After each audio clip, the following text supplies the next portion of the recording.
I am co-artistic director of Epic Theater Ensemble. I've been on this PD team for about 10 years now. Wow. Something like that. Yes. I've been a teaching artist in all of the boroughs except for Staten Island, so my apologies. Although I spent my first 9 months in Staten Island, so that counts for something. And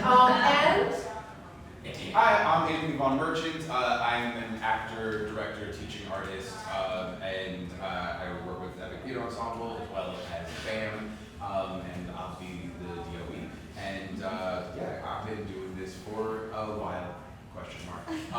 And I think that's all you need to know about me.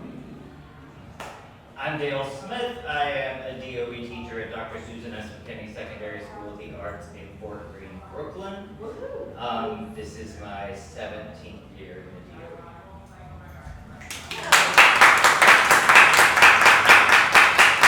yes, so we're going to start with just a little exercise to frame the experience of looking at management and flow, classroom management and flow today together. So in order to do that, we're going to ask that you each find a partner, someone that you have not really talked with yet. Maybe you might have seen them in passing, but you don't know. So find a partner, reach across the aisle. Quick, you got to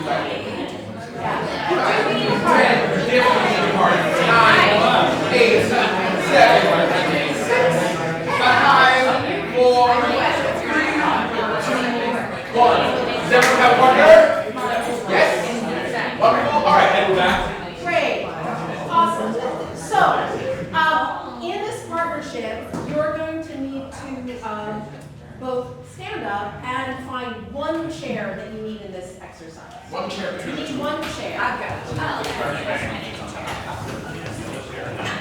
Each partner, each pair needs one chair. Yeah. So, and pull that chair out into the space. Yeah, fill the space, balance the space. Come on out here. Yeah. Right here. I love it. Do this. Have more of this. Great. Awesome. Now, within your partnership, quickly, you have 5 seconds to decide. Does anyone not have a partner? Sorry, does anyone not have a partner? Great, perfect, thanks. You have 5 seconds to decide who's A and who's B. No knowledge of what's Wow, all right. Great. Now, the A's will sit and the B's will stand. That's a twist. Yeah? Okay, so now, I want you to imagine this is that student, the person sitting, who doesn't want to get up in your class. You know who that is, right? It's not because they can't stand today. It's because they don't want to. They don't want to stand. They don't want, when you need them to stand, everybody else is standing in the circle for your warm-up. This is the one person that you need to get to stand. So you've got 60 seconds, all at the same time, convince this student to stand and join your warm-up. 60 seconds. Go.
If you won the scene, if you got them to stand. Raise your hand. Yeah, I think she was being nice. Okay, awesome. Now you guys are going to switch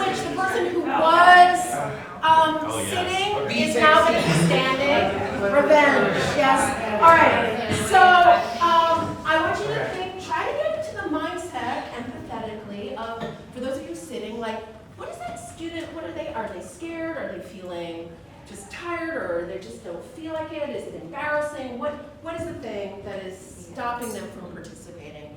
And be open to being convinced. Like, if you get convinced, right? But still, you are an obstacle, yes, in the pathway of the person standing. You really need, everybody else is in that circle. You need that one student. Maybe you're being observed today, I don't know.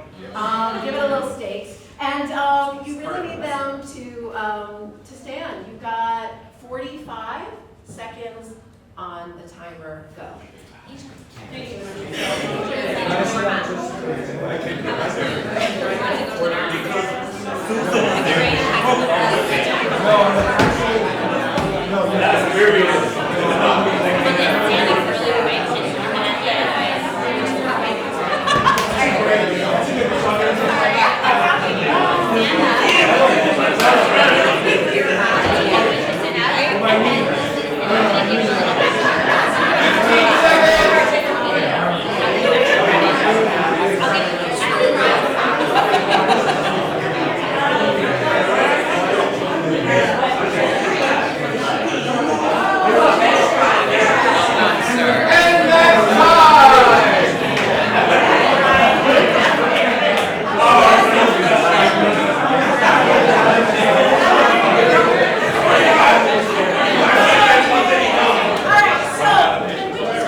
Their experience as the person trying to convince. Like, what worked for you? What was it like?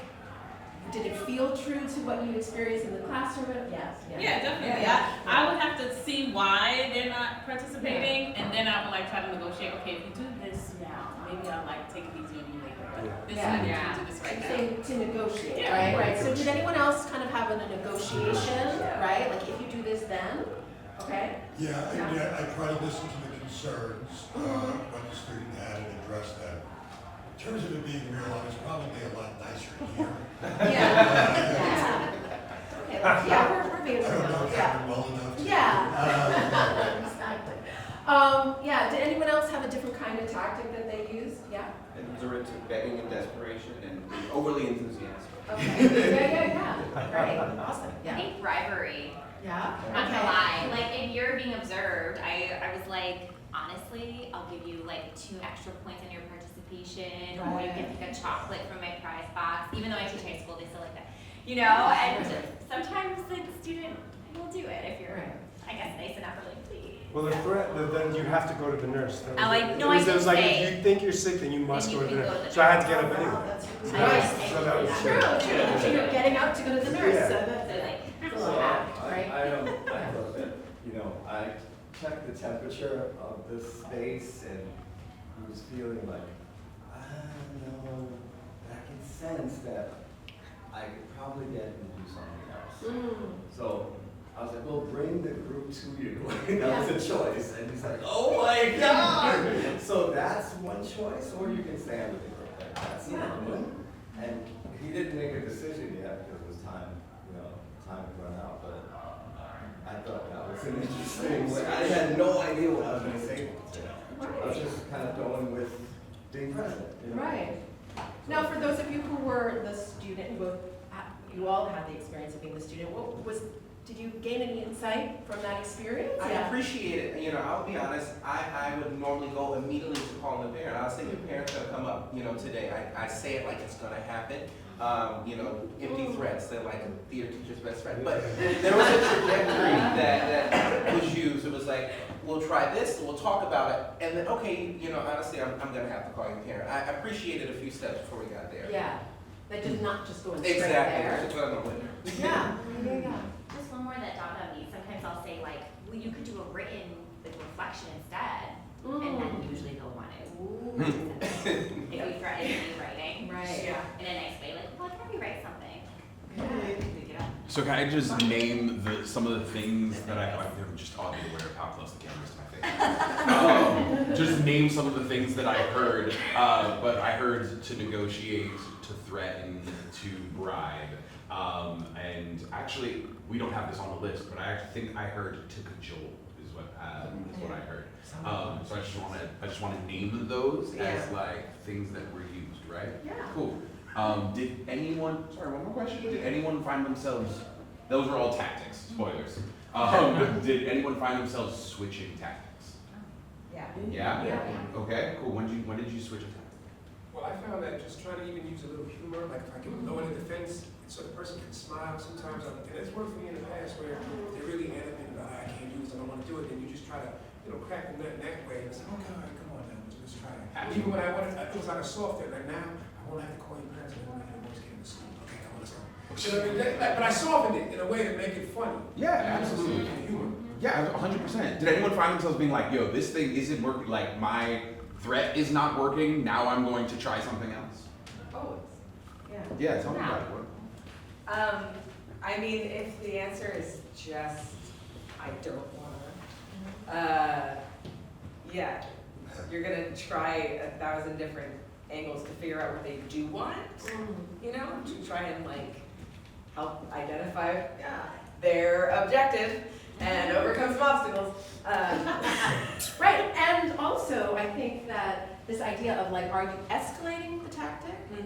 Is it going from, to demand to threaten, right? Or are you switching tactics? Are you going to demand to lure, right? Which is different.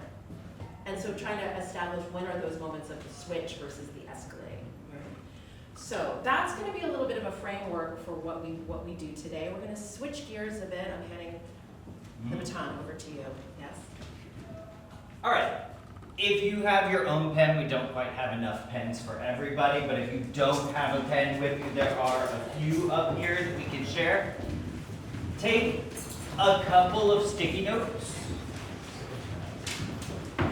And we have 2 chart papers here. On this side, we have challenges that you are currently facing.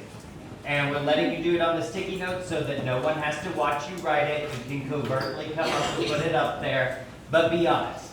What challenges are happening in your classroom that you're struggling with?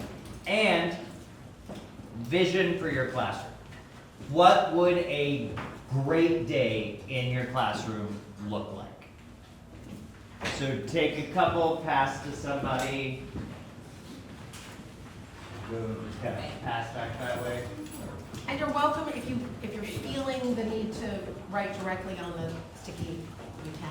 And also, if you're standing there with your pen and you look over some other ones and you agree, feel free to put check marks by them and be like, oh, yep, that applies.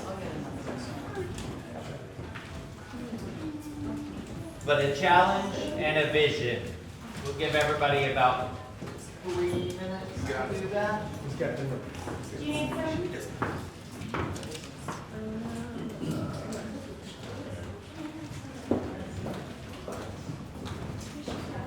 You know what? If you thought about we can bring you in on retainer.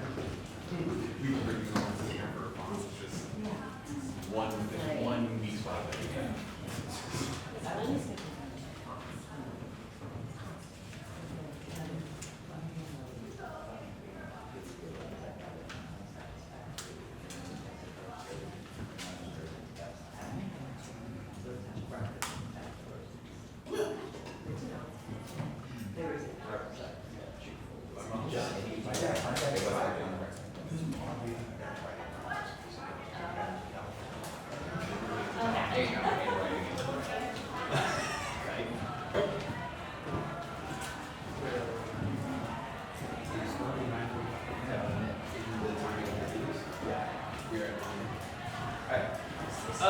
We have about 1 minute, but we can bump that to 2 if you need a little more time. Oh, okay. You have two minutes or so. And again, if you see something on the board that you agree with, feel free to use your pen and put a check mark next to it. So we can kind of start to see consensus. Oh, yes.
We've got about 30 seconds left. Anyone wants to?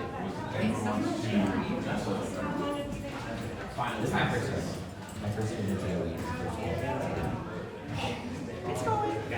There's a lot of obstacles, but you know, it's a learning curve for sure. But it's fun. Did you start with collaborating this year? We get that officially for 2 years, but I've been Yeah. Yeah. Good enough. Thank you. Alright, we'll give everybody, I know people are reading what other people put, we'll give everybody another minute and a half or so. Once again, feel free to put checks, stars, smiley faces, whatever emoji you feel like slapping up there. Exclamation points. Could be. Express yourself.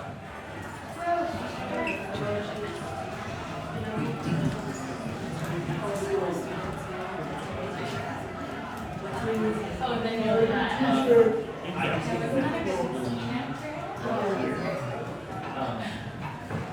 I love that.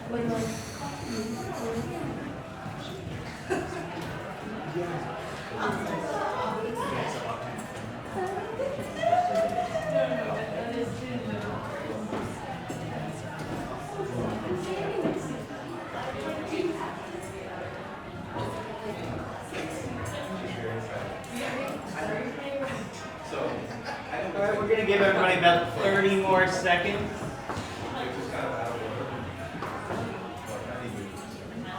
I knew you'd say yes, man. If I talk to you. I did tell her. She actually couldn't.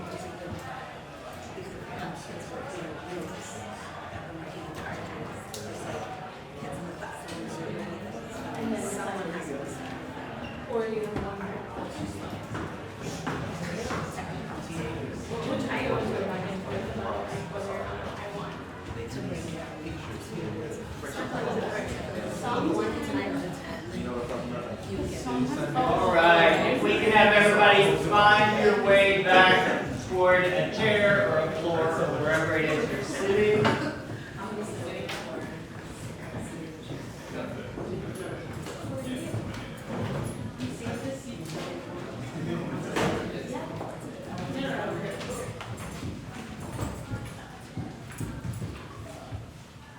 Before we go any further, I know that this is the high school feel like you could use support room. And we are all experienced. That does not mean that we don't have kids that say they're not getting up. That does not mean that we have kids who swear on their life that they will not perform. That doesn't mean that I haven't had some very choice words thrown at me in the last week. It's not about are the problems going to go away. It's about how do you address them so that you're building a room that is working better for you.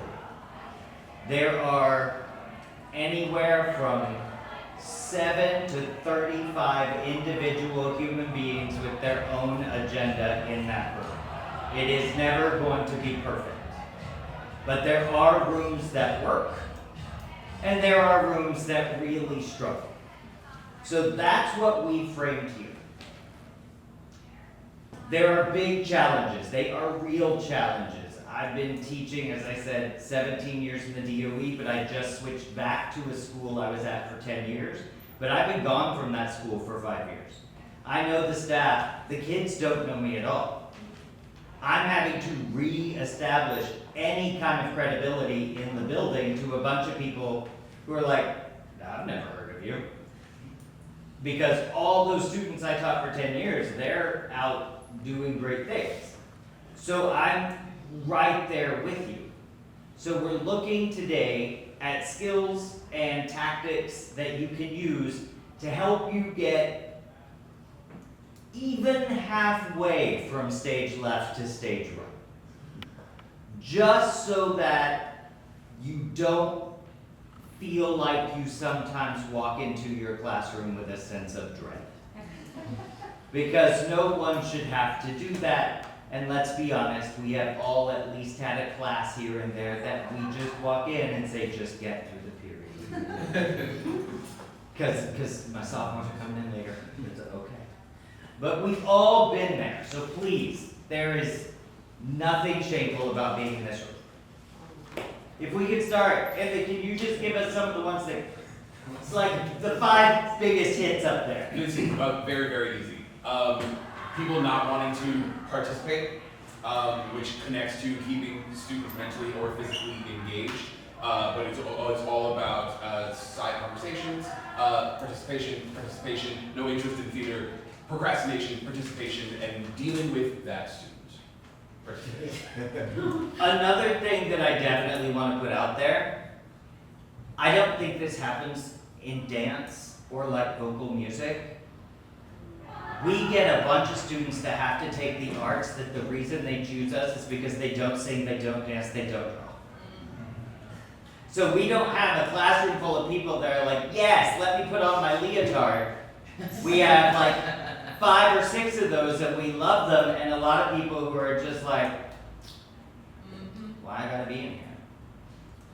So it's a challenge. I also find that visual art faces that because they get half the students that love drawing and then a bunch of students that are only in there because they refuse to go on stage.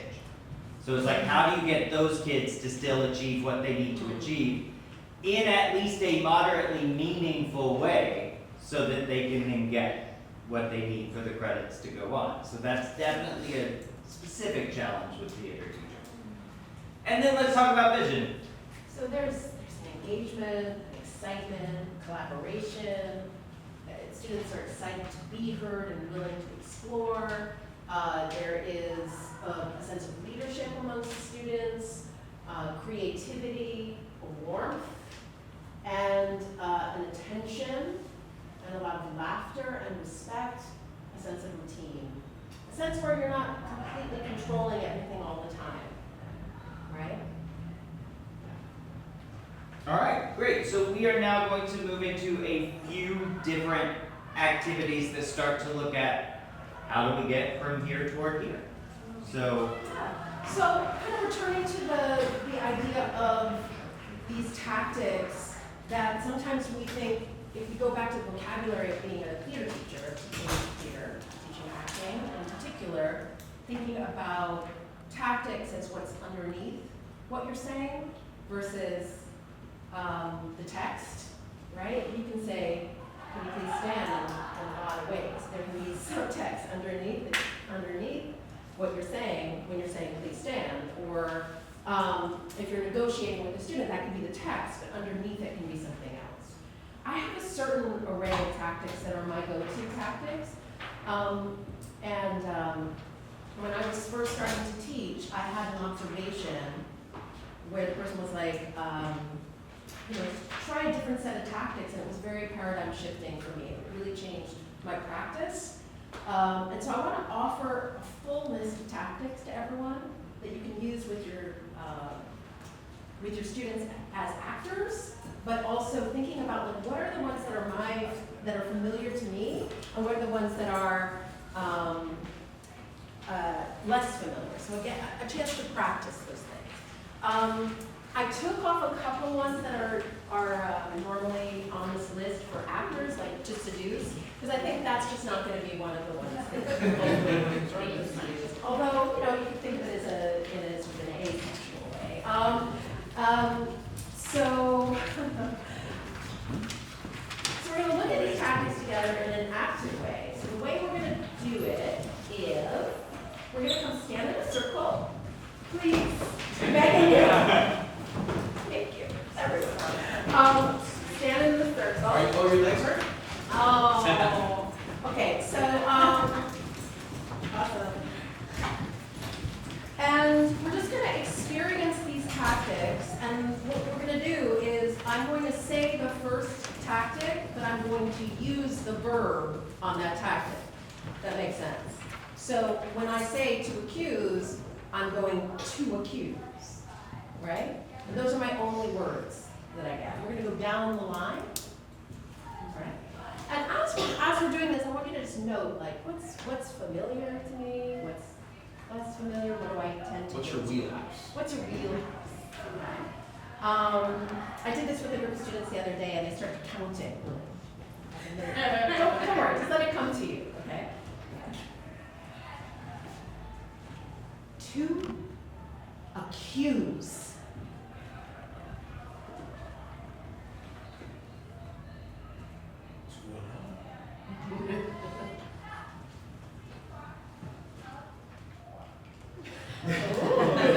To obey.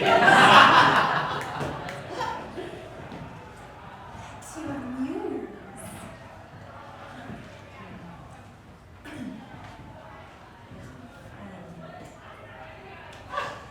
To beg.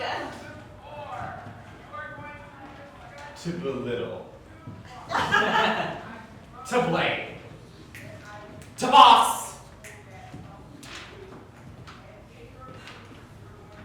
To bully. To calm. To challenge. To charm.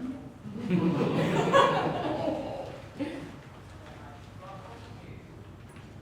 comfort. To command. To confront. To dare.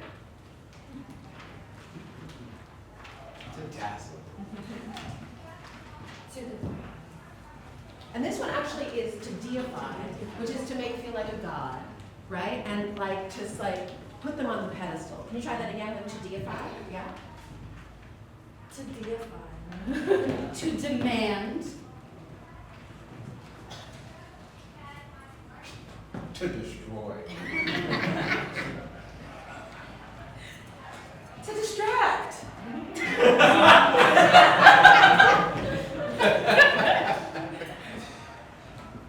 To distress. To educate. To electrify. To enchant.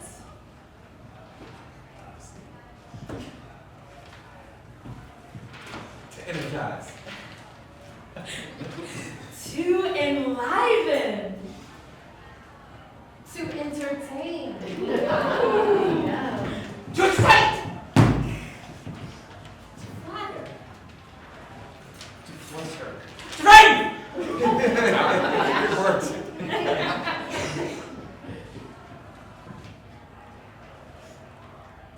To humiliate.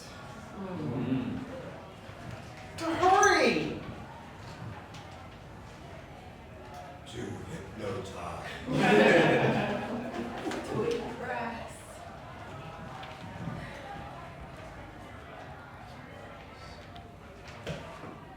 To interrogate. To intimidate. To lure. To make guilty.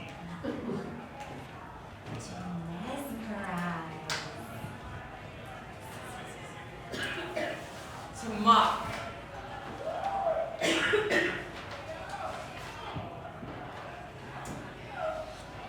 To mother.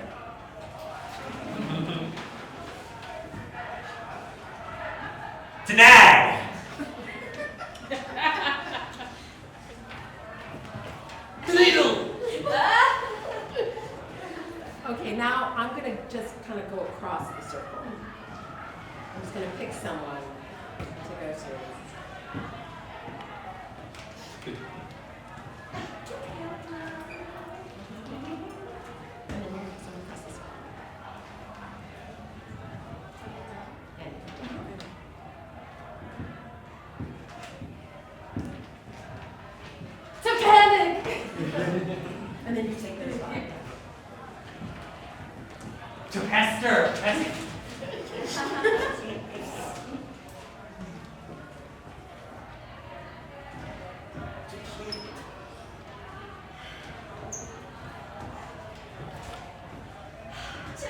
Praise!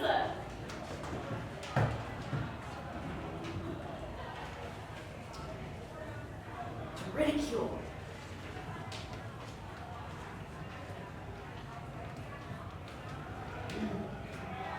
To rouse.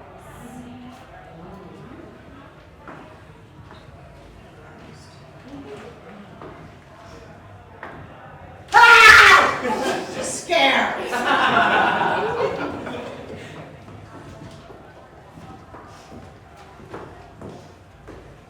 Scold!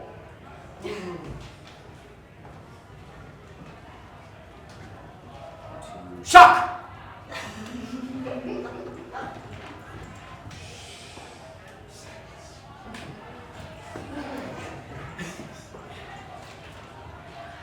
To soothe.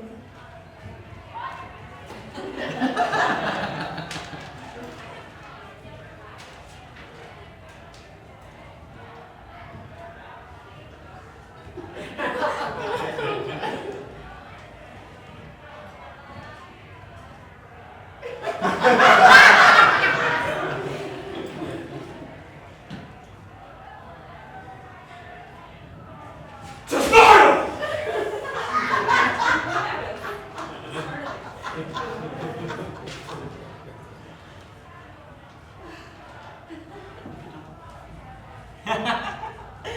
To tease.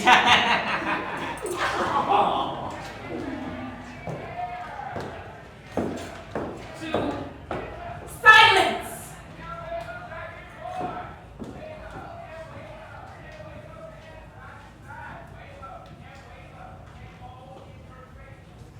To tempt.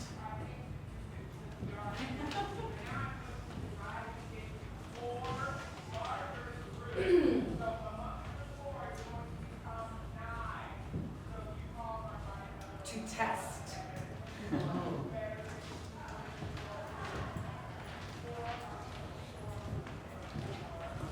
To threaten. To thrill.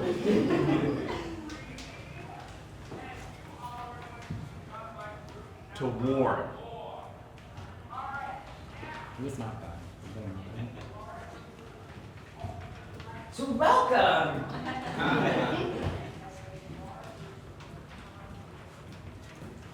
To wound. To wake up! Awesome. Round of applause. Awesome. There was a moment when you said, I feel roused, right? So for those of you who experience the tactic, right, you know when it's working is when you feel the thing the person is trying to make you feel, right? So if you feel startled or scared or frightened, right? So when you think about the tactics you use with your students, how do you want them to feel? I'm sorry. Yes. I'm very call and responsive. Please, no, I love it. That's good. I am as That's well. so good. Yes. So I think, right, so if you want them to feel threatened, threaten them. Yeah, go ahead. But they will feel threatened if it works. Right? Okay, and if you want them to feel the to charm moment, who was charmed here? Who got charmed? I got You got charmed. How did it feel? I felt captivated. Yeah. And more. Yeah. So how do you want your students to feel so that they will stay? Are you band-aiding the situation because there's someone observing? Right? Don't worry, I'll deal with you tomorrow, but today I need you. Oh,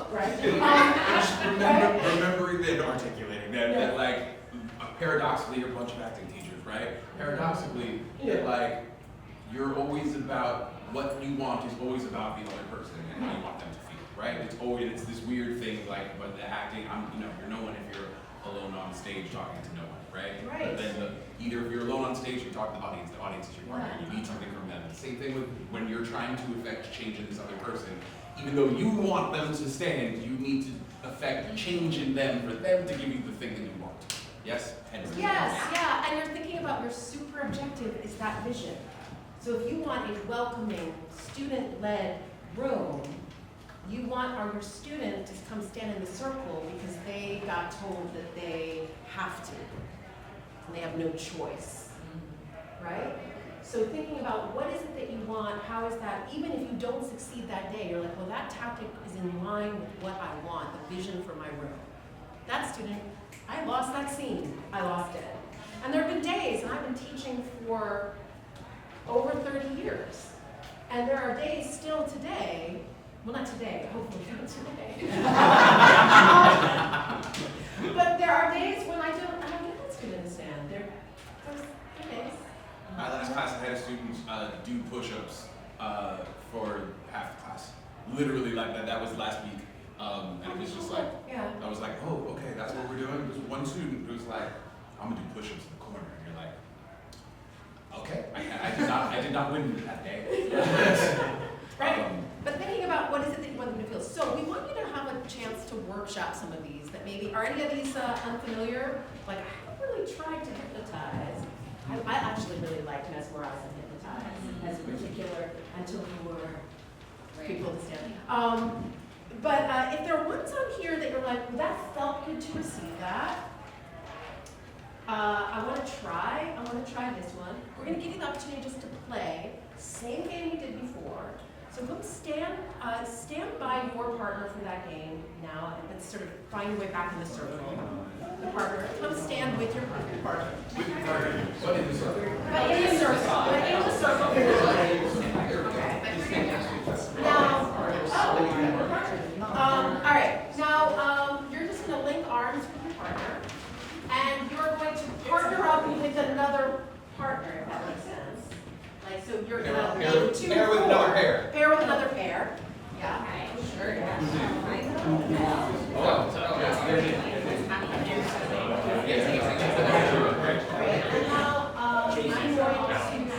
have the two of you switch. It's going to be 1.5. All right. Now, you guys are going to now. You can let go of the arms now. That's not maybe just like strange. So what you're going to do is you're going to take one chair between you. I'm going to explain it all because you're teachers. I can do that. I'm not going to take it apart into tiny little steps. But you're going to ask for one partnership to try that chair exercise while the others observe. Okay? And they're going to give you some thoughts about other tactics you're going to use. You're going to ask them, I've never tried to hypnotize. Can I try that and see what it's like? What did it feel like? And you're just going to get a chance to workshop. I'm going to give you about 2 minutes for the first pair to go, 2.5 minutes for the first pair to go, and then the next will switch. In the case of 5, you're just going to have to do a little bit more creative imagining and rolling on it. Does it make sense to everybody? Same exercise, but now you're going to be like, in the privacy of this little quartet or quintet, I'm going to get to try some tactics that I think could be interesting to try and see how that works. Got it? All right. And you got about 2.5 minutes on the clock for the first partner. Go. Partner class. I think the first teacher. And all three of us or we just want to You're watching, you're observing, you're just watching, observing.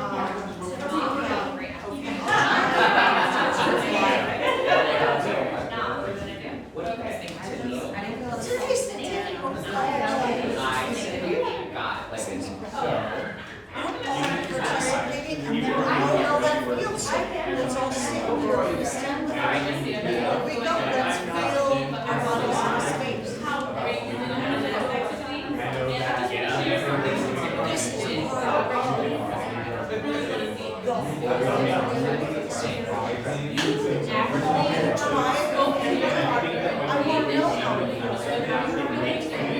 Once you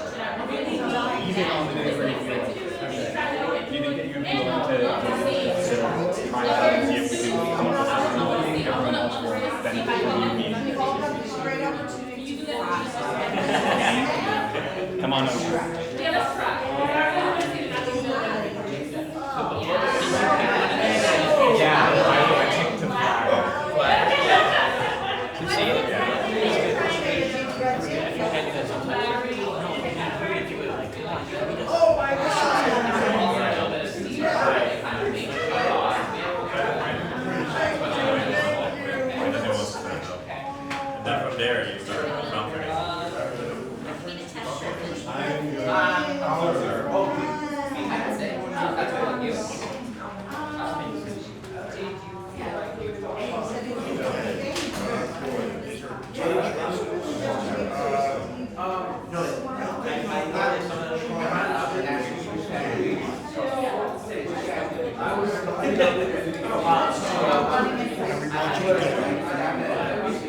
You got about 30 more seconds.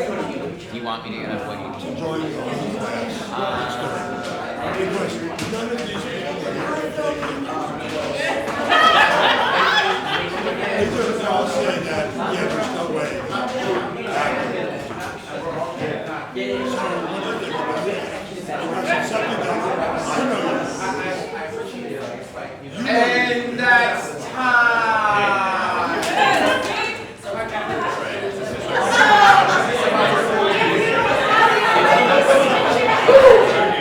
So if we haven't switched so you can observe the other pair. Partnership doing their thing. So Try we're gonna have a whole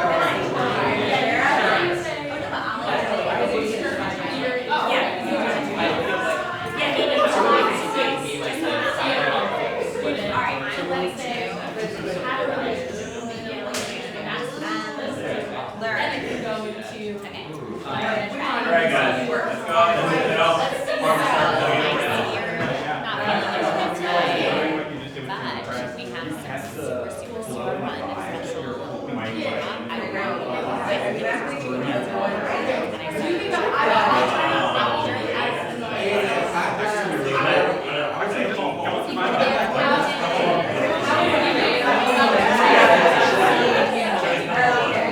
That was great. I definitely saw to blur. I saw to excite.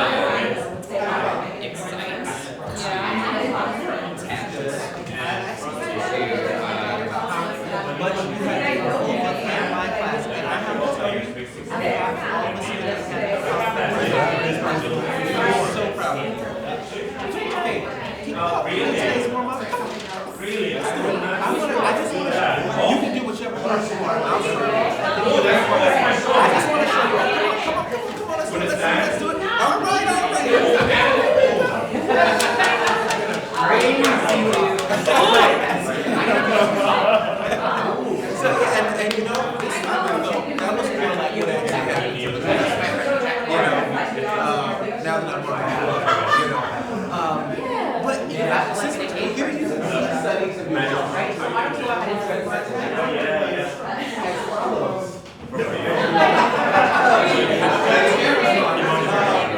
I was going to say,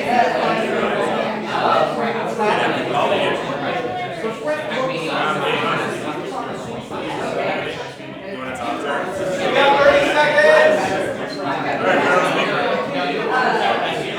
Alright, let's go.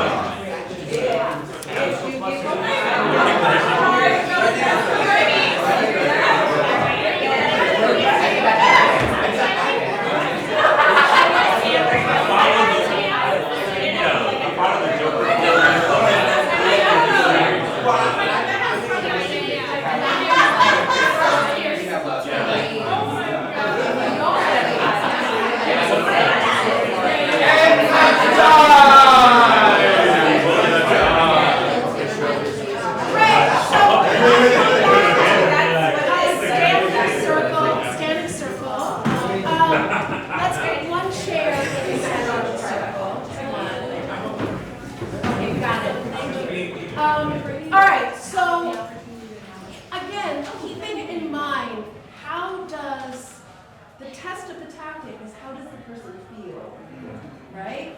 So it may be I got them up, I succeeded, and we're just doing a little check-in. Is that something, the feeling that that person had, is that the feeling you wish them to have? Let's be real. Right? So kind of sometimes we pursue that tactic because we imagine that what's going to get us to the goal fastest, right? So this is our safe space to experiment with other options. Did anyone in their quartet/quintet kind of come upon a tactic that they were like, "Wow, I haven't really tried that. That was interesting." Did anyone have that experience of getting to try something that they were like, that works? Nobody got the chair? Nobody? Well, Alex Yeah, go ahead. Alex used to flatter, and I was the student, and I feel like explicitly I'd never really used to flatter, but I did end up feeling very good about myself. Yeah. Right? Would you mind, can we see it? Can we Sure. rewind? Let's show me. Yeah, okay. Thank you.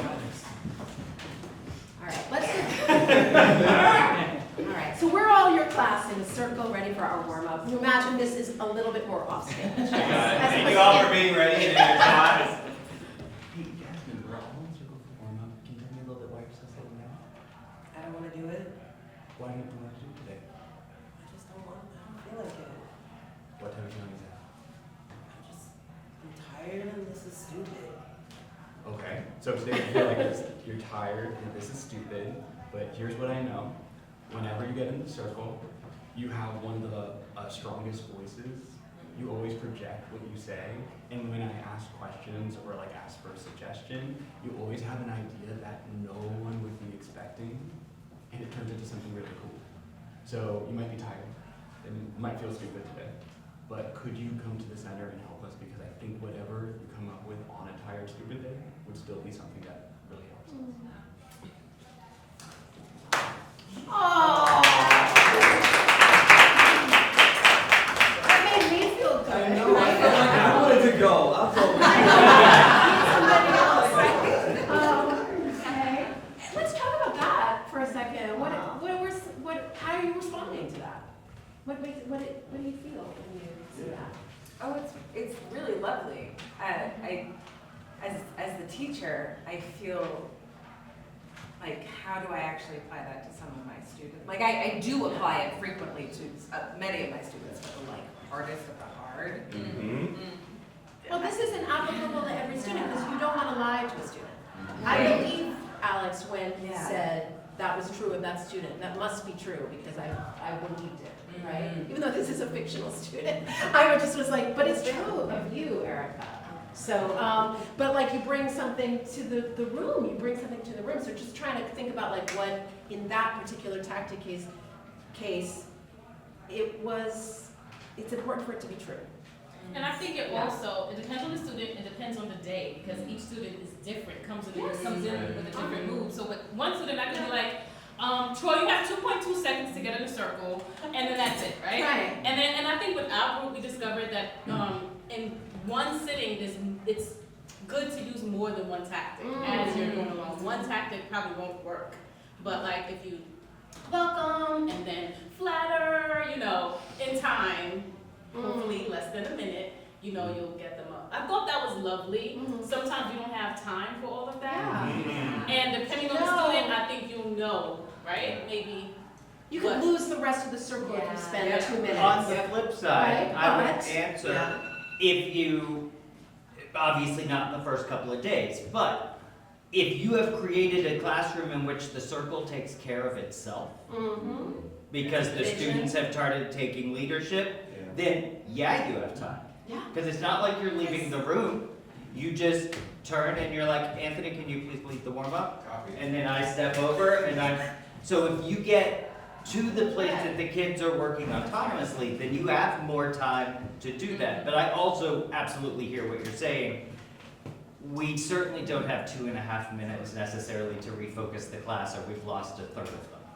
Right. And so that idea of the student-led and governed classroom, which got a lot of checks, by the way, probably the most checks, the most checks, 4, is one where you can go, all right, we're gonna do Zing Boing Pow, Evilise, that's what American students. Evilise, you're gonna run it, which I did actually the other day with Evilise.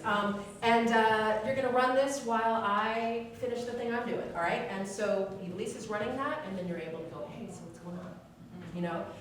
So that's one of the reasons why those ritual warm-ups that you're teaching everybody and they're excited about who gets to lead today can be helpful for those more of those little chats, those moments. And someone's already said it, but I would just articulate it again. Like if someone's like, why do you treat Brandon this way? And you know, like Ayana is like, why do you treat Brandon this way and you treated me a different way? It's like, yo, I wouldn't give you a Band-Aid if you walked in here with a fever.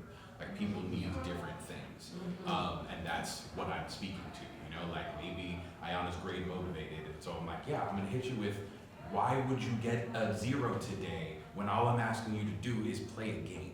I'm gonna hit you with that when it's like, yo, Brandon's really shy, where it's like, no, I'll come to Brandon Erica Hill and be like, yo, even when you're like, Tim, this is what I need to bring something, so I'm gonna meet you in different places because that's my job, right? And I think that kind of transparent, for me, y'all gotta roll with the way that I roll, because we all have different experiences, and as we were developing this, we were like, we all do this different ways. I'm like, that kind of transparency, that's the kind of transparency that I like to bring, because I'm like, it's a transparency about them. I'm like, yeah, man, because I'm trying to meet you where you are, and there's 27 of you. So I'm trying to meet 27 people in different places. It gonna look different. And while we were putting this together, we were saying, you know, it's cool to have the three of us in here because we are three very different teachers in how we run rooms and how we relate to students. But the one thing that completely unites our classroom management is that we are all completely authentic. If I try the tactic of like going over and come on guys, they are gonna see through that in a minute. They're gonna be like, Smith, are you on something? Because that's not something that comes naturally to me. I'm not that personality. But that doesn't mean I can't steer toward the positive, but I keep it authentic and I keep it real and I compliment often. But on the flip side, there are definitely times we're in a circle, we're about to go, someone's over there, and I'm just like, we're standing and just keep on going. Like I am very rarely the squat down next to you and talk about it person. We have a lot to do, we don't have time. Which is just a different motivating, without shaming, just go, go, go. They don't have time to not do what we need to do. And the question is that the opening sort of call to the circle too is a tactic as well. So if you're like, all right, everybody, you know we need to get in a circle. Please, everybody, please, I'm begging you, get in a circle. Then already you've got 7 students who won't get up, right? Versus, all right, everyone, I'm gonna play a game with you I have never played before, and it is fun. Are you ready? It's called Wink Rectangle. What I need for that, you know, and everyone's like, what? You know, I did this the other day, everyone's like, I'm in, I'm standing in a circle. What is it? You know, it's really fun actually, but for another day. It's not in a circle. That's the other thing, is changing it up sometimes. If you're like, circles, I can't get them in the circle, then do something in a rectangle, or a game that makes sense in a rectangle, please, or milling and sieving, or something else that is, you know, the brain scrambler exercise where you say, you know, when I say go, you stop, and when I say, that's one that I've seen work in classrooms where students won't stand, right, in the circle. So I say that because your opening call to action has got to be infused with a tactic as well. And it can be, everyone up, let's go, you know, I command you to come into the circle. And there's no question mark in it. I think I'm going to do a great segue. Let's see yes, how this goes. Segue in. But that bridges this. Also, it has nothing to do with objectives and tactics, but very much has everything to do with objectives and tactics. Yes, and for later. And it also connects to status. Like, notice the difference in those. Like, to command is a very different status than to beg, right? And what have you? Not that everyone needs to be high status, but an awareness of like, okay, if I'm the teacher in the room, right, come in with begging. Then like I've already given up a bunch of status, right? Doesn't mean that it's not the right call, right? But it's just an awareness of like, well, where am I with that? And what am I giving up? And again, not that it's precious, but like, what am I showing? What cards am I showing with this? Which I believe bridges us into the next yes. thing. Absolutely. Beautiful. Everybody can take a seat and be somewhere comfortable.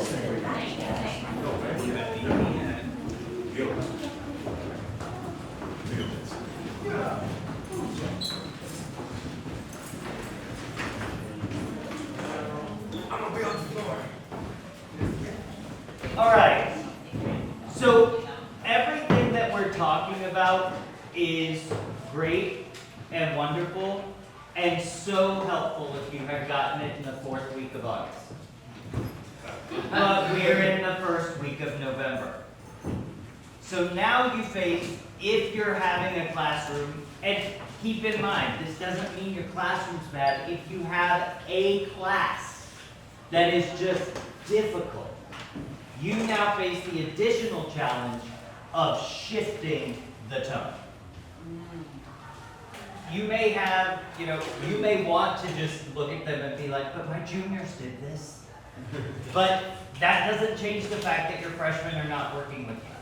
So now you need to figure out in November, when you go back tomorrow, do you have something you can, in your back pocket that can help you shift? And what I have done many a time is what I refer to as my day of vulnerability. I set aside the lesson plan. That is going to happen tomorrow. But that's not going to happen today because this class and I are not at that place. So I'd rather it does happen tomorrow because I take a day out. I always sit, whether I'm like up in front of the class on like a table, or whether we all come to a circle, depending on how much space, and I just say, this class doesn't work. And today, as equals in the classroom, we are going to discuss why that is. And I call it the day of vulnerability because they will tell you. And you have to be ready to hear that. You have to understand, today, this class isn't working, and I have news for you, you're in charge of it. So you're likely a driving factor in why it's not working. And again, I've had this conversation many a time, and sometimes it is the combination of specific kids in front of you. This class is not working. We are in November, we have to last till June. How do we get to working? Which doesn't mean perfection, doesn't mean that they walk in and suddenly it's like Snow White with the birds helping her do dishes. But it means, oh, we get things done. Everyone in here is enough on task that we can say they're having a valuable educational experience. So when I have this day of vulnerability, I explain to them the situation and what I see that isn't working. And then I set a time limit. I say, for the next 10 minutes, you can tell me why. No one's in trouble. We're not going to make this a rant session for the rest of class, but for 10 minutes, why is this class not working? And sometimes they are very honest and very open, and you're gonna get a lot of the answers that I'm seeing over here. Like, I don't like theater. And you just have to take that. It doesn't change the fact that they need credit in theater so they can graduate, which is the greatest thing about teaching high school. Try to tell a middle schooler they need credit, you got it. But you're telling an 11th grader, but you need these 2 credits to graduate. It's a requirement. Meet me halfway so we can get you there.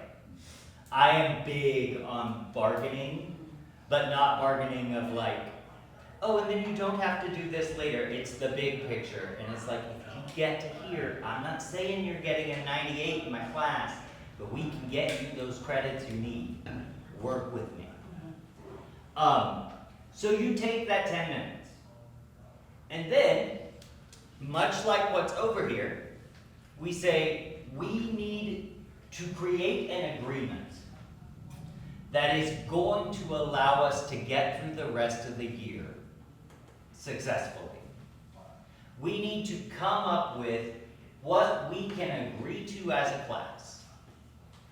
Now, one thing I will ask you, if you really are struggling, where are your expectations posted in your room? That is always the first thing I post in my room. So that they are, and it's not like, oh, front and center, but They are always in my room. These are the things that I expect. But also, okay, I'm hearing concerns. Let's bargain this out. Let's come up with an agreement.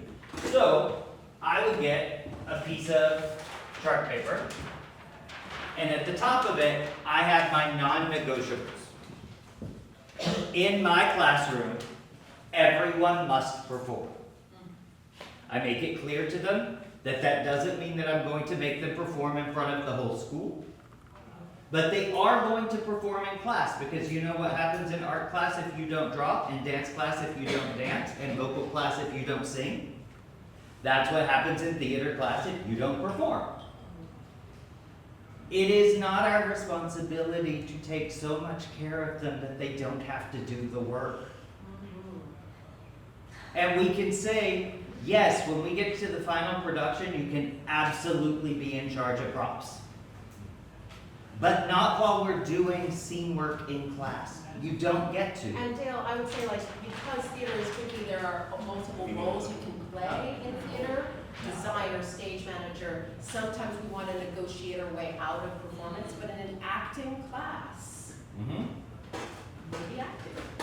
Yeah. You know, it's like, that's what it is. In an acting class, that everybody got to act is a really reasonable thing to put on there as a non-negotiable. I was actually, Yeah. just because this is like my thing, I don't know why theater teaching is not treated the same as teaching every other art.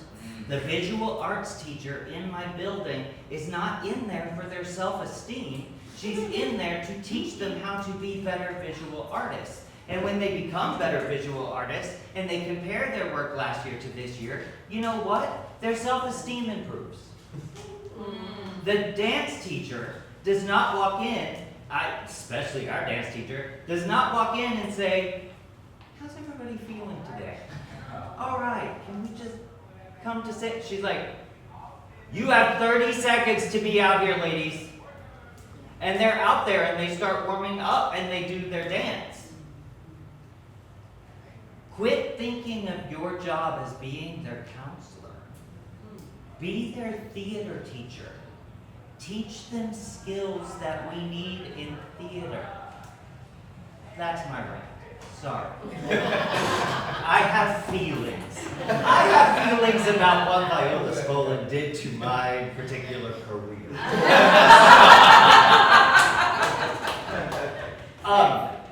So, my second one, we are all respectful audience members and classmates. Because part of my deal, everyone performs, is, and I guarantee that I will create a safe space for you to do that. When you're on stage performing, at the first performance, I'm like, let's name what's scary about this. And they'll say, like, well, I don't want people laughing at me. And it's like, okay, who in here agrees with that? And they all raise their hand, like, okay, then let's not laugh. Let's not talk while other people perform, because you don't want them to do that to you. But in class, when performing, you are a respectful audience member, and they're great. They step out to go to the bathroom, they come back, they see that a performance is happening, they know you stand by the door until the performance is over, so you're not distracting performers. But you have to establish that. You have to make that clear. Those expectations are there. Those are non-negotiables to me. Everyone's going to perform. Everyone's going to be respectful. Now let's try to make an agreement in here, just as a, let's see how that works. Can I get you on that one to just scribe what's being said? To have a successful theater classroom, what are we looking for? What are things we think should happen? Active engagement. Active engagement. Participation. Participation. Try something new. Try something new. And everybody should be able to work with everybody. All right. Collaboration with anyone. Respect for performers and audience. I'm sorry, respect for Performers and audience. respect for performers and audience. Theater literacy and like vocabulary. Okay. Safety. Safety, that's a big one.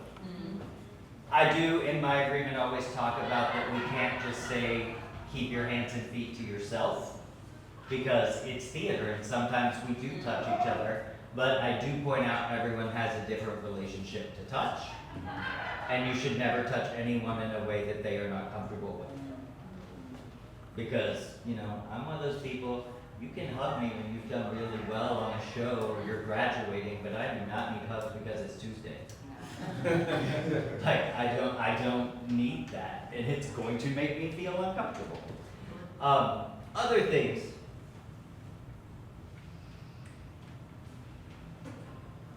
No unwrapping candy during a performance. Okay. Like theater etiquette, I guess. Okay. Like some sort of a classroom etiquette, how you behave during performances and sharing. Okay. Be prepared for the studio work of the day. Okay. Being prepared. Something I say to my kids is we're gonna respect each other, we're gonna respect the space, and we're gonna respect ourselves. Because when people are like, I did so bad in that or whatever, it just kind of like it, you know, it smudges everything they just done.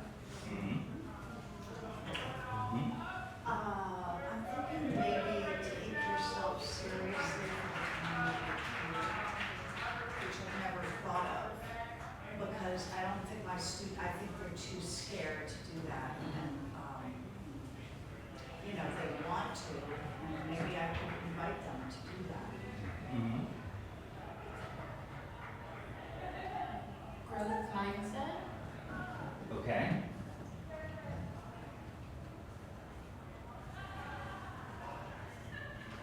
Just like any other class, there's homework involved. You gotta read the play, you gotta memorize your lines. Okay. I haven't heard, but I know one for me, it's a losing battle, but be on time. It's, sometimes teaching is aspiration. I know it takes a couple of extra minutes to get to the basement. It's not take 12 extra minutes to get to the basement. So this is a good start. But I put that all over there. If I were in my classroom, I'd write it up on the whiteboard because it can be erased.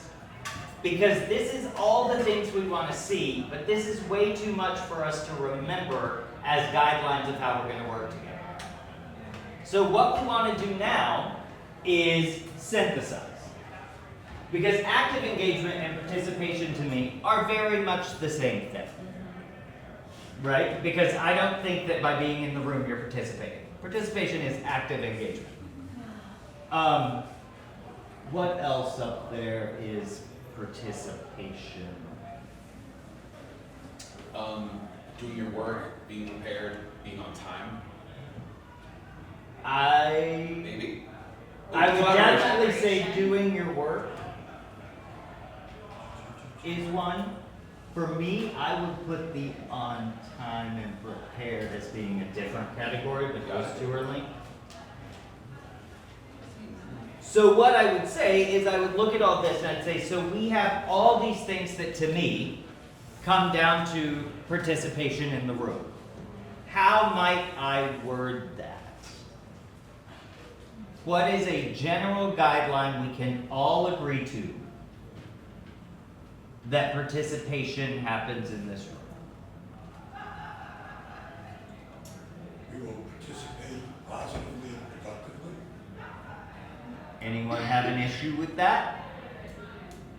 Is that something we could all agree to? All right, then can we on this one write, we will participate positively and productively?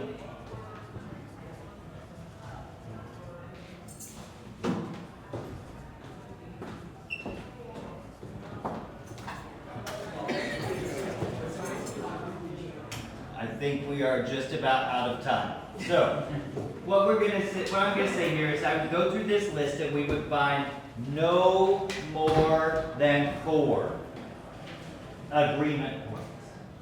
And at the end of class, I am going to have everyone in that class take the marker and sign it.